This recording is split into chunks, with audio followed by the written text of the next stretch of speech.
What we're going to be talking about over the next 40, 45 minutes is around three themes. I kind of was doing some thoughts around AI and energy, and a lot of my time has been in energy. But I think 95% of my time is obviously in AI in terms of personal investments or companies that we're supporting.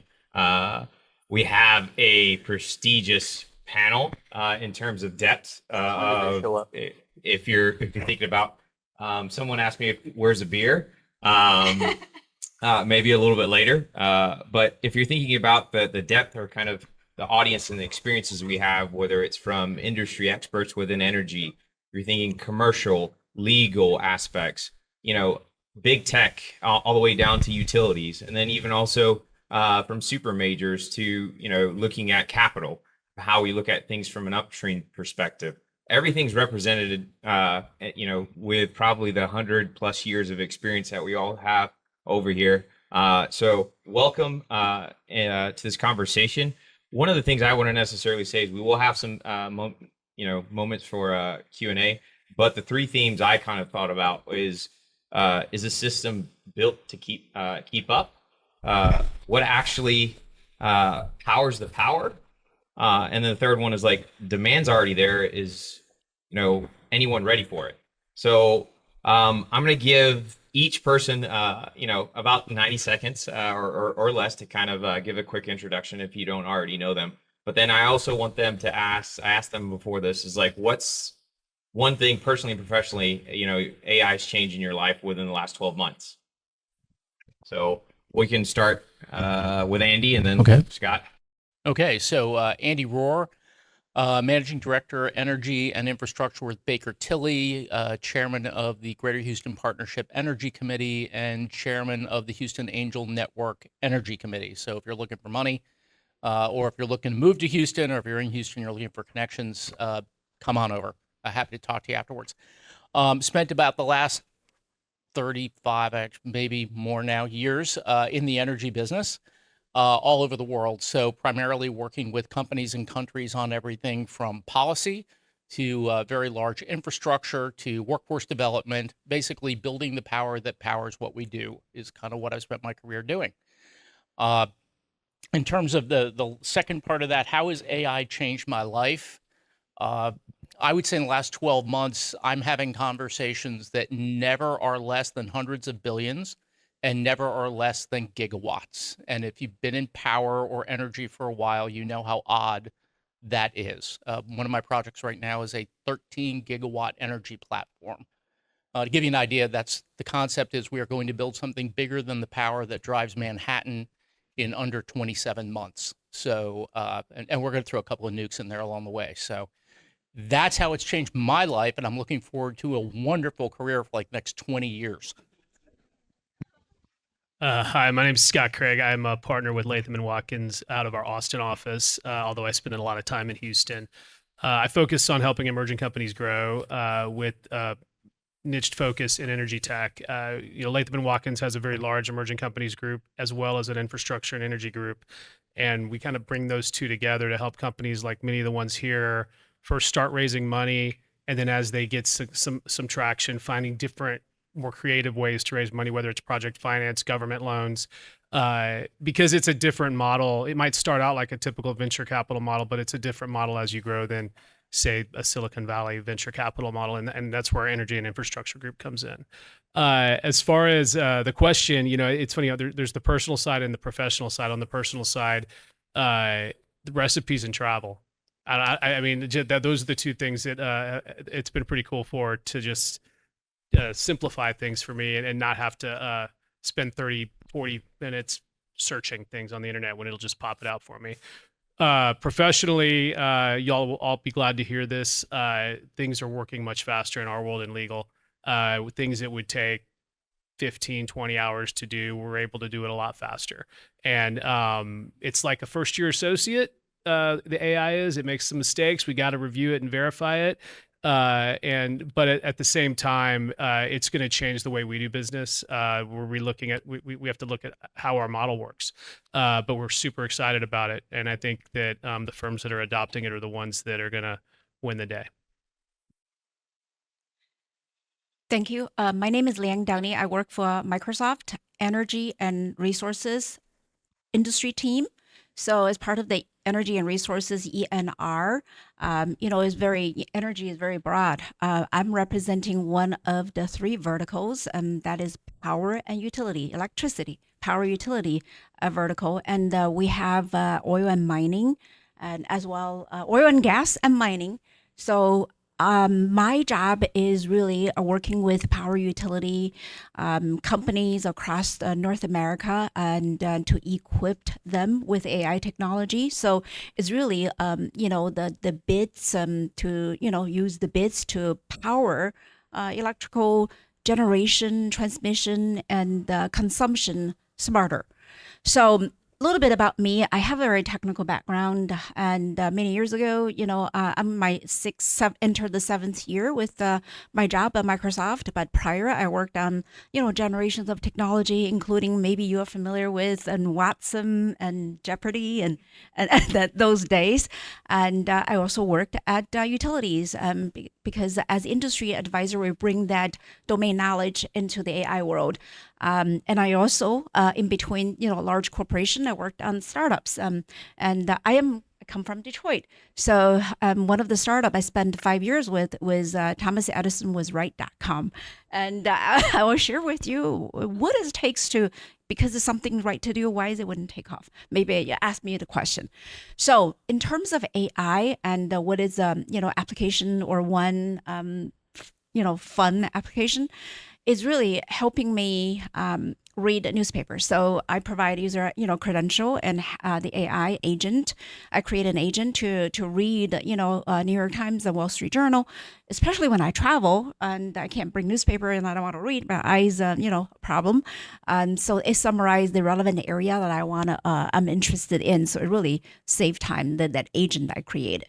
The other one is like I'm sharing the second of I'll finish is people know like vision, vision recognition, right? And the ability to recognize, oh, this is a cat, not a dog.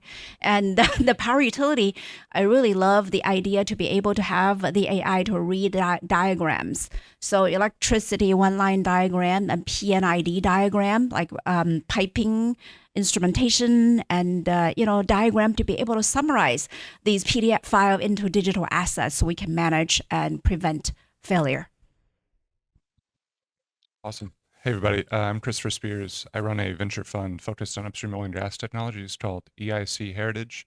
EIC was founded in 2013. We've got 380 million under management. We launched Heritage 2 months ago, and we are progressing well through our fundraise. So doing well. We closed our first investment yesterday into an EOR company. So very happy. Thank you, Payal. But it's great to be here. Before EIC, I joined 2 months ago. Before that, I was at BP Ventures for 7 years and started my career as an engineer in the upstream. How has AI changed my life? I really hope that I can trust ChatGPT because my wife and I are expecting a baby boy in June. And it turns out there's a lot of stuff I don't know about parenting, and ChatGPT has given me a lot of advice. I really hope I can trust it. Trusting it so far. I already bought the stroller. I already bought the stroller. It's not going back. I hope it was a good one.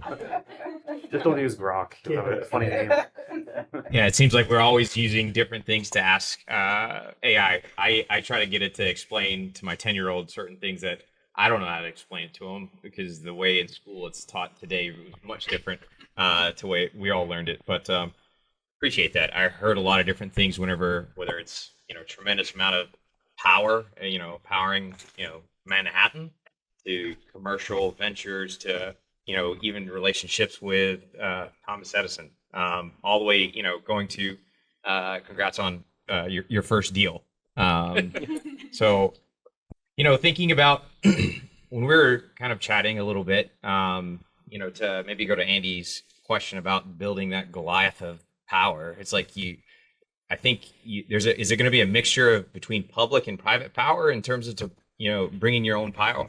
Was it BYOP, bring your own power, instead of beer and so forth? But do you think that private power is there for like hyperscalers where I heard you say nuclear? We've had some conversations around nuclear. If so, who owns the responsibility of, for like everyone else, like in terms of public and private? Sure. So about 15 years ago, I gave a presentation to one of the large integrated public utilities in the country. And slide 2 was I was asked by the board to answer the question, what are we in 15 years? I had no idea I was coming. Don't even think I was there. And my slide 2 was, in 15 years, you will be the Medicaid of the power industry. AI is only actually going to exacerbate that. I think utilities, as we understand them, fill a very, very important role, providing an essential service to the large majority of our population, and I don't think that's going to go away. I think what we've done is we are hitting it with a level of industrialization that is unprecedented. The closest thing I can come to is basically what happened actually during the Civil War up along the rivers and streams of New England, where all of a sudden every stream in New England had a watermill on it, right? Because we need to go fight a war. It's basically where we are. And so I think utilities will remain utilities. I think they're going to have huge challenges because they made very poor investment decisions around renewables, renewable integration, a bunch of other stuff. Happy to take that offline. But I think the challenge is the level of power, for example, that y'all would need, the level of reliability. A hyperscaler, I looked at a contract for a client the other day. It's $1 million a minute indemnification.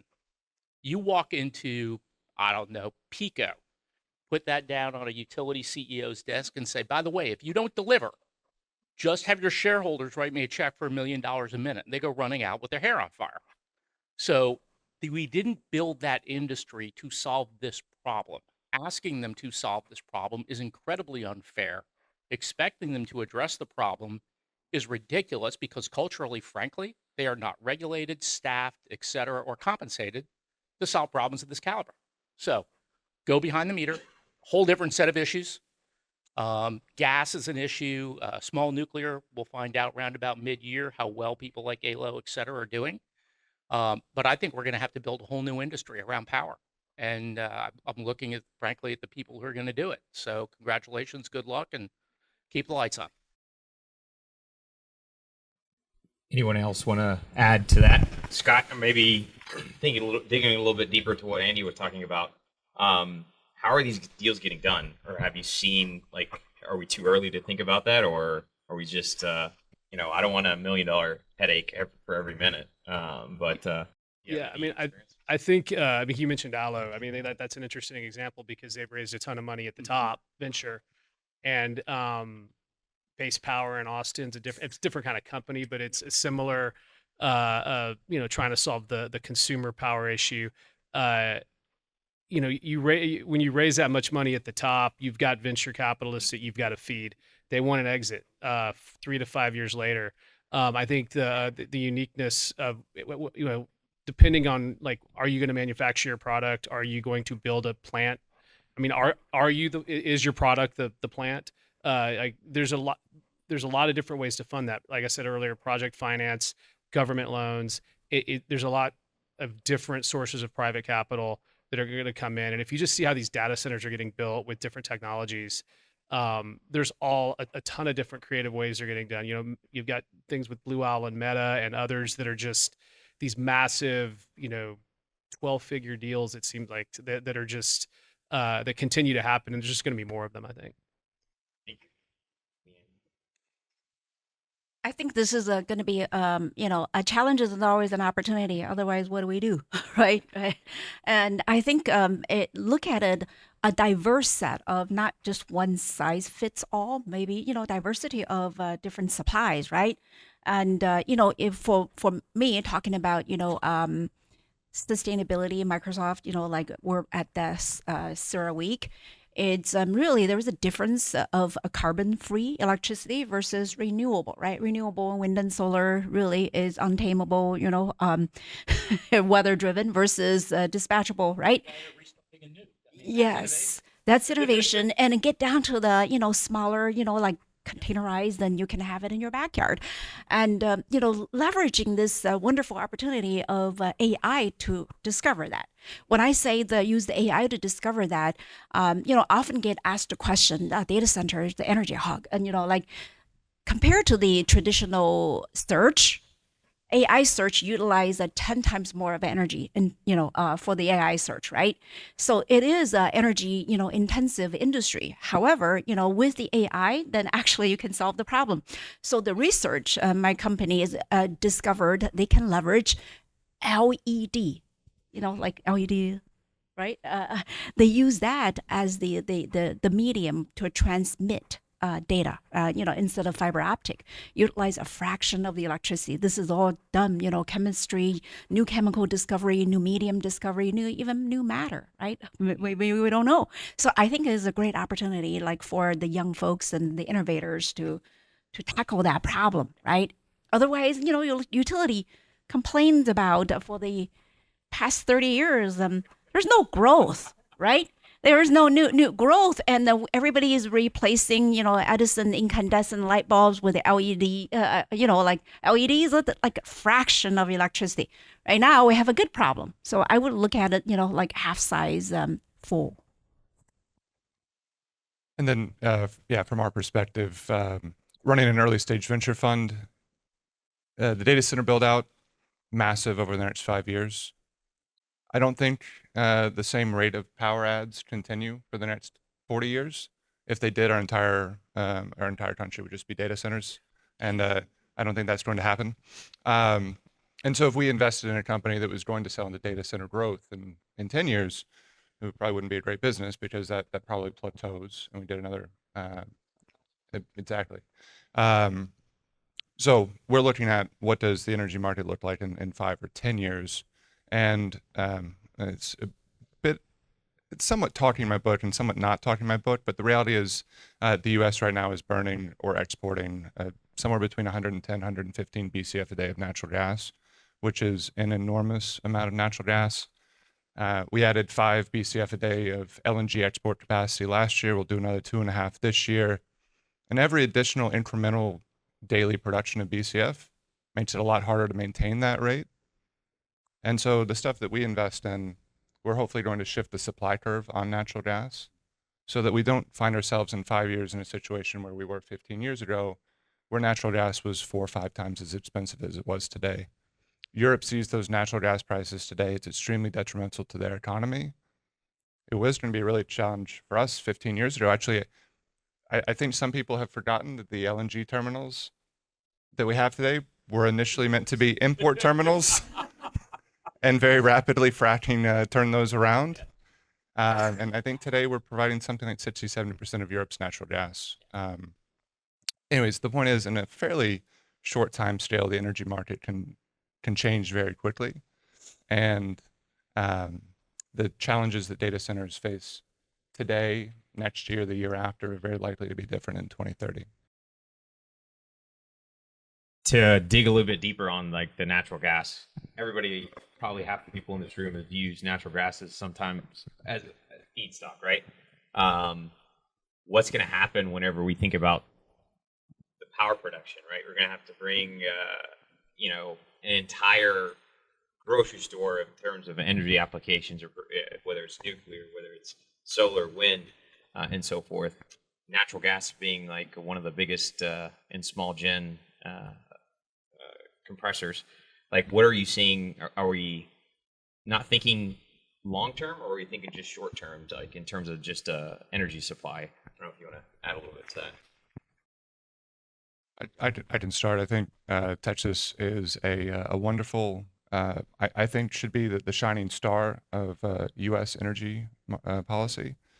And I say that because of its nation-leading rate of adds in solar and wind. I think it's a bit ironic for some people to think of Texas in that light, but it really is an amazing case study in how much renewables you can bring on. And by the way, there are challenges, obviously, with intermittent power production, but the reality is every megawatt hour that we get from solar and wind is a megawatt hour we don't need to produce from natural gas, which is a finite resource. And I think we need to be building more of all of it. You raise a great point around natural gas. And I think one of the things that data centers are doing now is you're seeing a lot of, if you could find the least efficient turbine on your block, it's probably going into someone's data center. I've seen stuff running 20%, 19% efficient. So great point. Gas is at some point a finite resource. And the other thing is some of us have lived through $14 gas. That which goes down can go up. So I do think there's a huge press on the innovation side around doing more with less. So for example, you can't really run data centers on combined cycle gas turbines, right? They will break them. The use case, you guys have really screwed things up. The use case is such that the power systems can't handle it.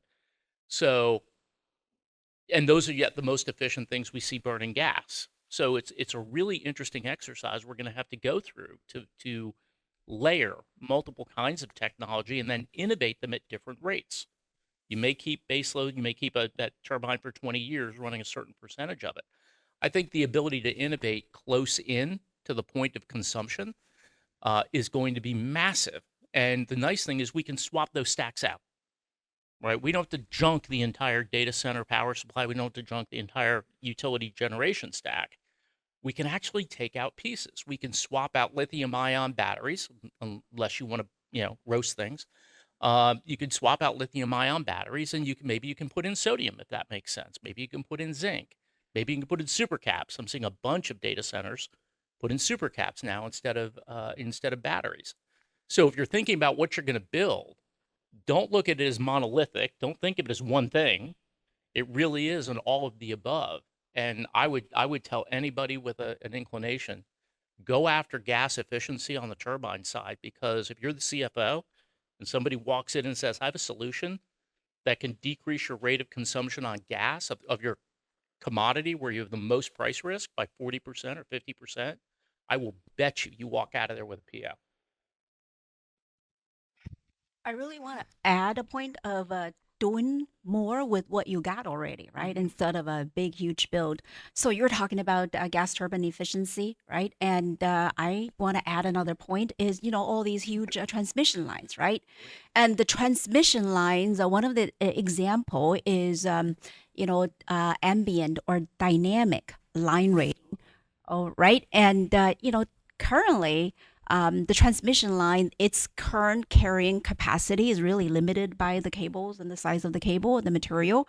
And today, without dynamic line rating, and the utilities size them, how much current to go through, annual basis, or at best the seasonal, right? Wintertime and summertime. Yeah, and then with the sensors, and today I sat in the presentation at the CERAWeek. There's a company called Heimdall Power, and they manufacture a beautiful looking sensors. They want to say, I want to build the iWatch for the power line, right? So it's basically dispatch a drone without even a human intervention to install clap on the power transmission line. What that sensor does is the ability to measure ambient temperature, wind speed, voltage and current and phases, and then anything you can measure, because that information is local, right? And with that real-time information, utilities can dynamically size their line to pass more electricity through, because today is very risk adverse, right? And the conservative, because I don't know and I want to sandbag twice, or there's a lot of capacity to be unlocked with that dynamic line rating with the sensors. And there's an example they did in the Midwest, in Minnesota. They were able to unlock almost 38%, and the current carrying capacity, just basically have intelligent sensors. That's just an example. So Grid Raven up in Austin does the same thing without the sensors, just with very advanced AI models. Great one to look at. The other one is Houston's own DexMat. You talk about alternative materials using carbon fiber, the carbon composite, high voltage lines. You can actually cut the cost while doubling the throughput on that line, and go in and reconductor. So we're doing a lot of great stuff. My point is there's a lot more to be done. Go for it. Yeah, I even think Maddox Internet. That's exactly what I was thinking of with the tape. I think Jay's There's here. someone in the room. But high temperature superconductors. Yeah. That's probably a pretty good one for you guys to speak with. I know he's speaking with on the next panel. So Yep. shout out to Houston and Texas based companies. Scott, Chris, you guys have anything to add? I mean, the only thing I would say is we talked earlier about eventually the data center builds are going to slow down, but it's amazing all these technologies that are being created, like true startups. To Medex was mentioned, but others that maybe their intention wasn't data centers when they first started, but they're seeing solutions there. I mean, there's a lot of water recycling companies and water treatment companies, or companies that have created a material other than water to try to cool data centers. There's I've got a client in Austin, Icon. They build 3D printed homes. I mean, that's the build side, so it's probably not their end game, but they're finding ways to get into the business. And so there's a lot of different ways that startups and especially like ones in this room can fit into this ecosystem. I mean, I just look at my law firm. Everyone that used to do all the big LNG terminal construction contracts and offtake agreements and stuff, they've all pivoted to working on these data centers and everything that comes with that, the power purchase agreements, all of it. So everyone's sort of pivoting there. There's ways to apply your technologies there, and I think if you can find a way to be in the maintenance side instead of the build side, then obviously your technology is going to be much more valuable in the long run. Thinking about like what Andy was talking about, the demand's already here, and is anyone ready for it? I think what's the industry getting wrong from your particular point of view? We have a vast point of view in terms of regulatory, legal, capital experience, or demand generator suppliers, but where can we as large energy builders pivot and maybe try to meet the demand?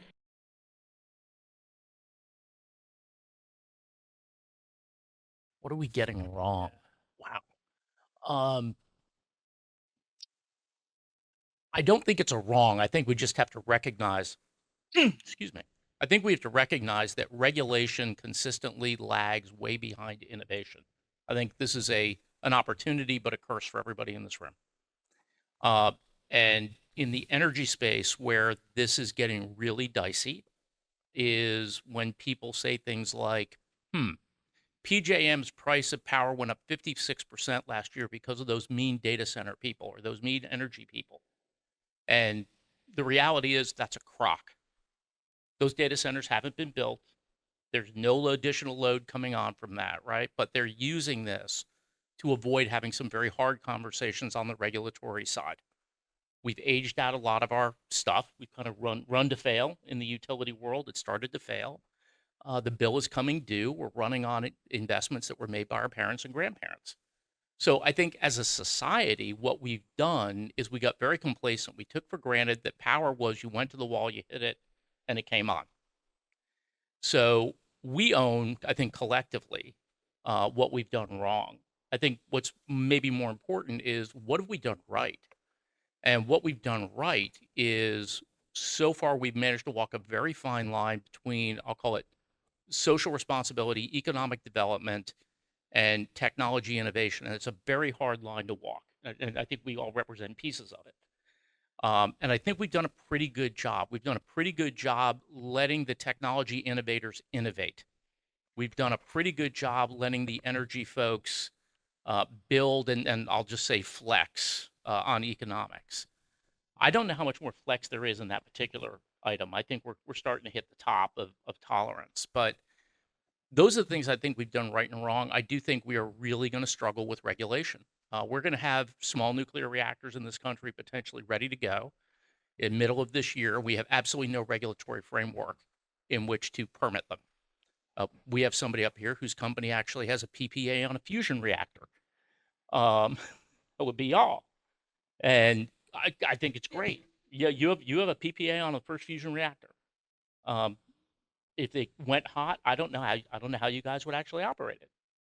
How would you take your power? So we have to get better about our regulatory frameworks. I think actually AI is one of those places it can happen, is really expedite going through the regulatory process and allow people to bubble up the things that are critically important, like that affect people's lives for real, I think that could actually be a real benefit. But I think that's where we're coming up short. So I think I would, from the hyperscaler perspective, right?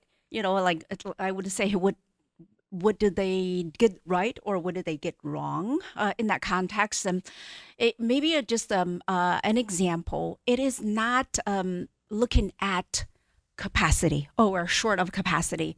I need this many megawatt by this day. It's not just the capacity. It's really looking for reliability and flexibility. So you talked about flex, right? So, the energy demand, just like nowadays, we have a lot more electric vehicles. I mean, do you anticipate the demand or the supply to that demand to add all the vehicles charging at the exact same time, the peak? Or is more of a coordination orchestration, right? So, the AI demand is, it's like cloud, right? The reason people go to cloud is more flexible. Is it because of it's elastic? If you buy a piece of machine, you're stuck with the machine. You have to maintain that, right? And often in time that machine is only run, 20, 30% of its capacity. So the reason to have cloud is to be able to aggregate and to be able to provide flexibility to the user that needs it, right? So it's really the flexibility looking at how we are able to serve and consider the data centers could be at a grid resources. A grid resources in time, for emergency, for a flexible demand, right? So this is actually happening on the Microsoft data center in Dublin, Ireland, several years ago, partnered with Eaton Corporation, developed this a grid interconnected UPS. Uninterrupted power supply, often in time, they never get exercise. They sit around and do nothing in a year, right? Perhaps just act on maybe an hour or in a year for something to happen. You kick in, the gas generator and UPS right through before that generator kicks in. So often all this 99% of the time sitting there idle, what can we do with it, right? And the different, how do we turn that kind of battery into grid resources? So the Dublin facility, in partnership with the Eaton Corporation, is dispatching this UPS as a grid resources in terms of when it's called upon to do the work to help the grid. So it's really, the story of flexibility, right? And that it's not just the capacity, it's flexibility. To get to the flexibility, think about building any kind of physical infrastructure. Once you spend years of building it, but things change. Yeah, and the demand, right? I came to join this conference from Detroit, and many years ago, you probably heard about the sad story of Flint, the city of Flint, with the lead in the water, right? And the city, the population increase and decrease, and the infrastructure is stuck.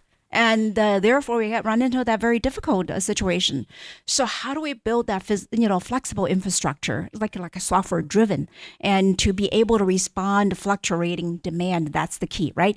It really calls for visibility. I want to be able to. The way is to visible. When you're visible, you will be able to dynamically manage that supply and demand in real time, right? That's a tough job. And, one of the things, there's so much to be unlocked, like in Europe, they have a lot of renewable wind and solar. However, they typically run into often congestion, just like highways, congested, highway roads, right, gets congested. And it's very costly to shut down the renewable from wind and solar, right? And because they cannot pass through the highway, the power distribution, transmission line, which in particular year, like 2023 cost, like they have 8,000 megawatt shut down of renewable. That's just, hey, we committed to, renewable energy. We're not getting the benefit, right? And economically, that's 4.3 billion euro cost for like, congestion or redispatch, right? Redispatch in the term is really altered the schedule of the generation, right? And that's very costly. So now with sticking with the AI, right? Now you can think about keep that commitment you made, right? That on the unit, the dispatch. However, there's a lot of think about the highway. Where can I go, right? Find a different path. We call that topology optimization. Like you could have from the point of generation to point of consumption, the power grid have the number of path you can do a power flow. Just think about a TSO, transmission system operator, in their territory. You could have more than the number of atoms, that much combination, the power flow you could go. So, with the like NVIDIA or high performance compute, they are able to calculate the power flow kind of topology in a matter of one billion, more than, what is the next level of 2 billion? Topology in matter of 1 second. Without that HPC today, you can only calculate maybe 100 power flow options, right, in a second. So there's a lot to be, it's the innovation is only limited to what you can imagine. I think there is a quantum on the fly. Right. Like to calculate, because the topology, find a path, instead of keeping the schedule, it's cost zero, right? The matter of you got to find it. As far as what have we done wrong, I think we should look at the fact that we've reoriented multiple points of GDP towards data center build out in a matter of 24 months, and say that on the whole, the market's probably working really, really well. There is a growing movement to put a moratorium against data center build out. I don't know if the better comparison is the Luddite movement or fighting the tides of Canute. I think fighting against technology is probably the wrong side of the argument, but as far as the build out goes, I think things are working out pretty well on the whole. I think we'll have one or two other questions and then open it up. But Scott, when you're thinking about a capital, like what's one thing that we could do differently right now in terms of deploying capital? Well, yeah, I was going to flip it a little bit. With a lot of the entrepreneurs in the room, with whether it's deploying capital or accepting capital, is pairing with the right person. I think I represent mostly companies, although I am investor side quite a bit, and I think one of the things that we see a lot are entrepreneurs just taking any money they can get at the best price they can get, instead of thinking about who the best partner is going to be.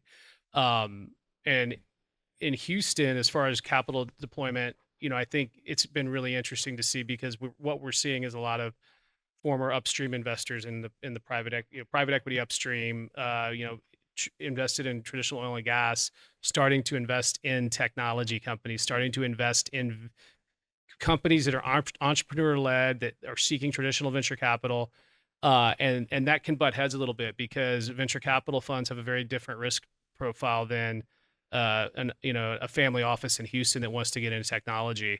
And we're having to play Rosetta Stone between the people deploying the capital and the entrepreneurs, because if in a lot of ways the money here is much better suited to invest in a lot of your companies than, say, the Silicon Valley.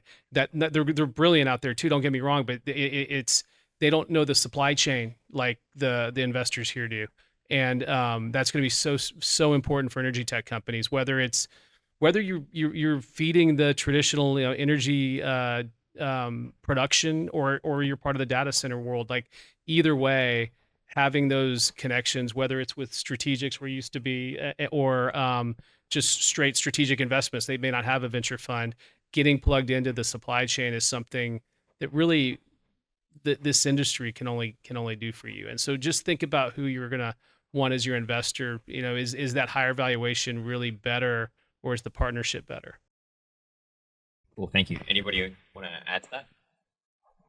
I think we're running on schedule. Open it up to any particular questions for anyone, and then we can kind of go into posing.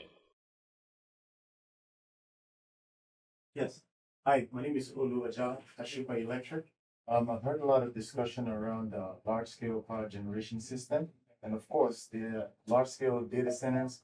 But there are some smaller-scale data centers that require less than 10 megawatts.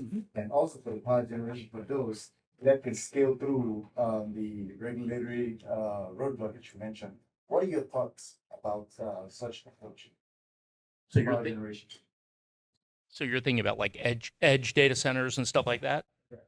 I think there's going to be a huge amount of it. There's a group out of Austin, the Autonomy Institute, Jeff DeCo, has been looking at this for years, which is, let's just take automated transportation corridors as an easy one, right? Every couple of miles, you're going to need a small data center, huge quantities of compute, high reliability. It's the kind of thing that companies like Microsoft are going to have to get into. And though, yeah, I think those are going to be small nodes.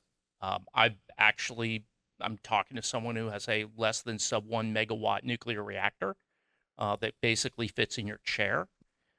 So we're seeing people trying to get down to micro miniaturization. The challenge is if you have to use something like gas out there, you're going to spend too much on the infrastructure or on the lines and wires and the pipes. And if you want to go solar, et cetera, there you're talking about a high criticality piece of infrastructure.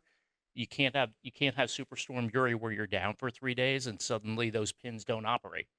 So it's a really tough problem to solve. Good news is we know how to do it, but it's going to be a really tough problem to solve.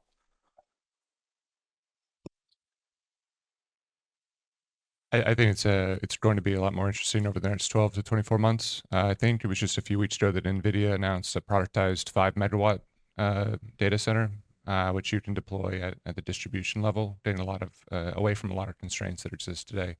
But being a fairly new product that people have the ability to deploy, don't think there's that many in the field today. But if you just look at cost incentives, reliability incentives, I think a lot of those would get into the field. I just heard, Texas, right? Did you folks read the news that somebody's going to deploy a data center in the space? Yeah,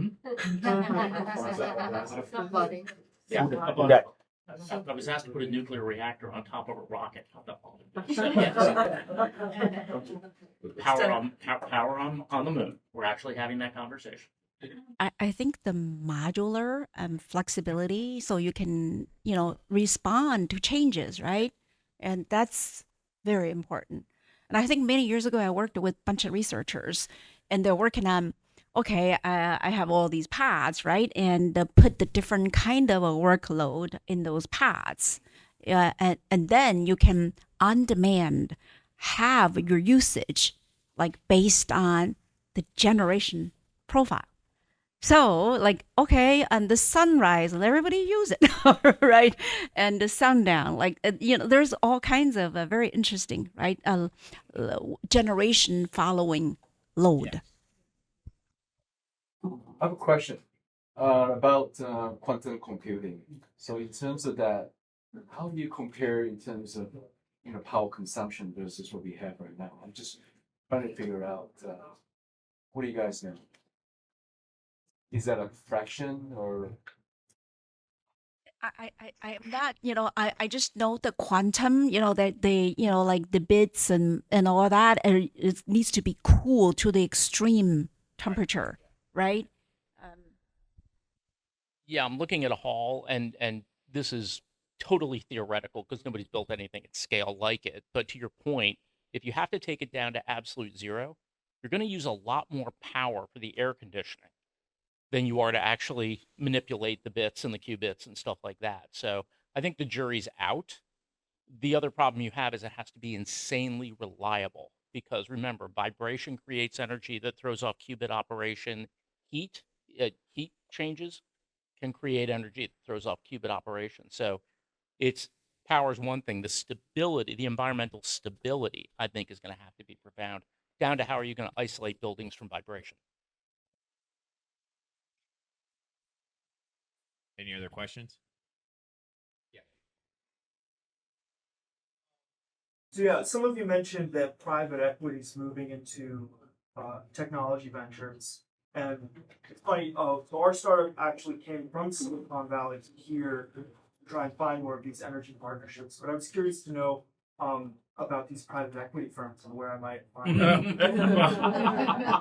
Maybe just a little background on us. We produce ethylene 30% cheaper and 60% greener than anyone else. But ethylene is mostly concentrated in the top 15 companies. So that's why we have to come here. Yeah, I mean, I think I say private equity. That can mean a lot of different things. I'll say private capital, just so we're going to talk about everything.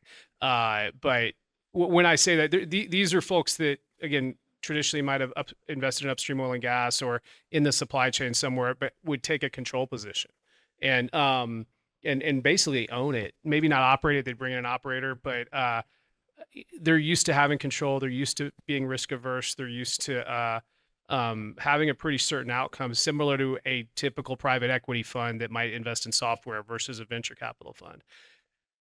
As they're seeing all these cool technologies, grow in Houston and elsewhere, they're wanting to be a part of that. And again, there's more risk to that investment. And I think as an entrepreneur, you can find true venture funds in Texas. They're here. There's a number of them in Austin. Mercury's here in town, and obviously, BP and other corporate ventures are here in town that do more traditional venture capital funds. But I think if you sort of make the rounds among the corporate VCs, they're well connected with the family offices and the other private equity. There's groups like Pickering. There's a group called Coefficient here in town. There's a number of folks that are really looking at these technologies that are going to service, whether it's the energy industry or the data center industry. You have to make the rounds. I mean, I'm trying to think. Ultimately, you see a company like yours get an investment. Well, who invested in them? Who was the partner at the fund, or who led the fund? Who's sitting on the board of that company? Try to get an introduction to them. They may not be the right fund, but they'll get that ball rolling so you can meet other people. I think it's ultimately a networking game. It really is a ground game to go find investment. And I love Houston. I grew up here. I've been in Austin the last 25 years. But there is a little bit of a lack of organization here when it comes to investing in technology companies that I think EnergyTech Nexus is doing a great job of trying to help solve that problem. Or Cypher is doing a great job of trying to solve that problem. And so groups like this are where to come, because you're going to see more and more of that investor profile here at things like this.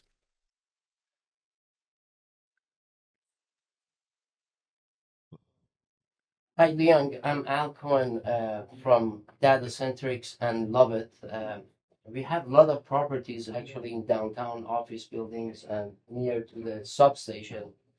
And anybody that we talk to, they say, "Oh, power, power, power," and that's what they want. And we have done some stuff on the hyperscale side, and most of them, they don't care much for power. All they care, they want to have enough power, for the pre-construction, and they want to do like natural gas or some alternative energy, basically island mode data centers. So when he said, Chris said about 5 megawatt data center, basically enterprise or urban data centers, is Microsoft seeing a play there or no? I cannot actually answer what are they doing? I mean, you guys are mostly focusing on Massive, right? Yeah. Massive one. Yeah, the massive, because the scale, right? Microsoft currently, they have 60 plus Azure regions in the globe, and then 300 some data centers. And the way to lower the cost is by economy of scale, right? And that's they're working on like communication reliability, availability, and because these customers on Visa transaction, for example, hospital users, right? You are looking at some users at 99.999% reliability, and people want to pay less, right? So that's the cost drivers, and the biggest challenge I see, okay, you want to build a data center, and there is project managers, and that we have a lot that their full day job is to work with the utilities and for sightings and for and then we have to wait in a long period of time because we're not able to get a clear answer, and then these utilities have to do study. Takes 2 years to do study. Can we speed up that study time, right? For the first batch. Correct. Can we be able to run dynamic scenario, right? and otherwise we're stuck. Like how I'm thinking. Here's the innovative, the vibe of innovation, right? We want to move fast, and today I mentioned about this dynamic line rating company. They work with utilities. They wanted them to sign an NDA. They can sign in a matter of 2 hours, where their counterpart is going to be like 6 months, right? And that's the challenge. And then we have a lot of actually affordability, a lot of area of waste that we can eliminate. Like I'm not going to mention the name of a utility. Their drawing is, construction drawing is wrong. And that costs them $1 million. They can't find their stuff. I mean, it's just not only utility, also the pipelines. The pipeline is there, but there's no capacity, infrastructure. Infrastructure in general, there's a great opportunity for anybody who wants to do really, really good smart city digital twins. It's been tried, but the ability to actually sit down and actually map out, there are actually maps of underground New York if you ever want to have a nightmare. But that's what these cities can look like. I was living in the city when we took out the last wooden water main, and that was 1998, and it dated back on Wall Street to before the Revolutionary War. We got work to do. So yes, there's a lot of chaos. There are markets though where it's better, to be fair. ERCOT, one of the reasons we're getting a lot of work in ERCOT, to your point, is it's a must-connect state. If you go to the power guys, we can permit faster. We have not entirely adopted the FERC's rules on one time a year cluster studies now. So we can get them done faster as long as you had it in by February 28th. Otherwise, I'll see you next year. So we're trying to cope. The industry's trying to cope, to be fair, with a level of activity that simply wasn't designed for. That's why people are going offline, because they feel they can manage those risks better themselves. Doesn't make it right, but it makes what they need to do commercially and frankly to meet their financing expectations. Cool. I appreciate the question and answer, and also the time that everyone's taken out of their day to spend some time here. A lot more information you probably can ask everyone. Look us up. We're here to help. I think what Scott said. This is a community. I think to answer one of the gentleman's questions in the back, if you're looking for things, it's boots on the ground, being present at events like this, using I think the new app to kind of pair your companies with investors and things like that. Investor thesis and sentiment always continuously changes, but just keep on keeping on. Appreciate it. I think we are probably around time. I've gotten a couple like, hey, come on. But if you need anything, the five of us, and appreciate it.